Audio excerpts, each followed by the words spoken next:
সন্ধেবেলা অন্যরকম কিছু খেতে ইচ্ছা করছিল, তাই ভাবছিলাম কি খাওয়া যায়, কিন্তু বাইরে এদিকে এত পরিমাণে বৃষ্টি পড়ছে যে কোথাও বেরোতে পারবো না। আর এদিকে মনে পড়ে গেছে মশলার ড্রামে কি ভরা আছে দেখি তো। খুঁজে খুঁজে বের করলাম পাস্তা। আর কি, পাস্তা পাওয়া মাত্রই সোজা চলে গেলাম রান্নাঘরে। রান্নাঘরে গিয়ে প্রথমে একটা সসপ্যানে জল বসিয়ে দিলাম, আর তাতে অল্প করে হলুদ দিয়ে দেবো, কারণ আমাদের এমনিতেই সাদা চাউমিন বা পাস্তা বলে এগুলো সাদা সাদা খেতে ইচ্ছা করে না, সেই জন্য একটু হলুদ গুঁড়ো দিয়ে ভালোভাবে গরম করে নিই। তারপর পাস্তাগুলো দিয়ে দিলাম, জলটা ভালোভাবে গরম হবে আর এদিকে পাস্তাগুলো সেদ্ধ হবে। সেই ফাঁকে আমি কেটে নিচ্ছি সবজিগুলো। সবজিতে নিয়েছি গাজর, বিনস, পেঁয়াজ, রসুন, কাঁচা লঙ্কা।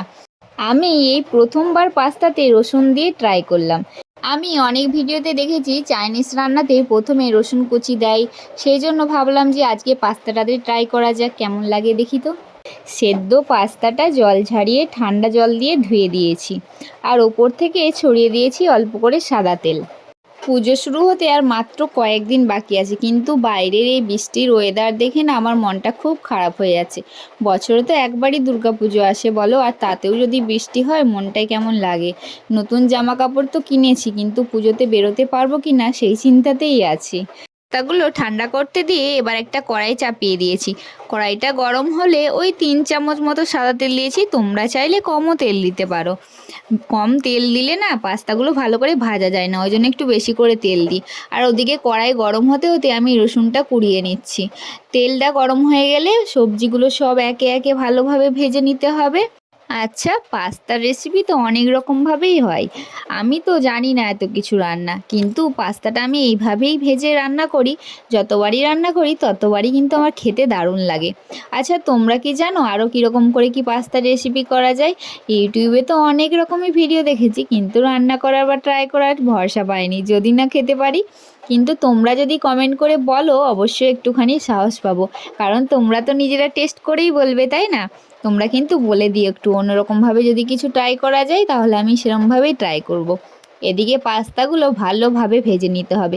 পাস্তাগুলো যত ভালোভাবে ভাজা হয় তত ভালোভাবে টেস্ট আসে।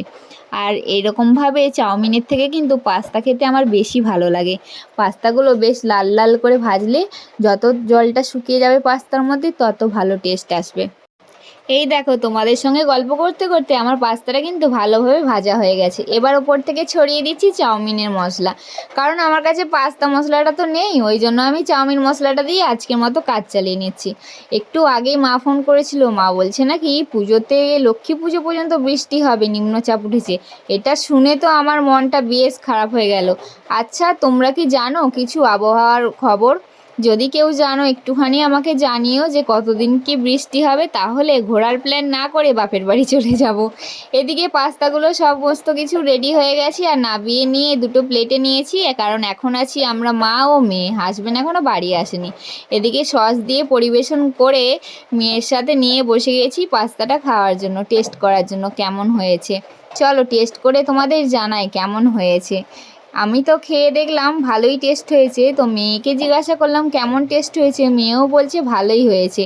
আচ্ছা, তোমরা যদি এরমভাবে কোনো দিন না পাস্তা বানিয়ে থাকো একবার ট্রাই করে দেখতে পারো। আর ভিডিওটা ভালো লাগলে অবশ্যই একটা লাইক, কমেন্ট, শেয়ার করে দিও, আর আমার চ্যানেলটাকে একটুখানি সাবস্ক্রাইব করে নিও।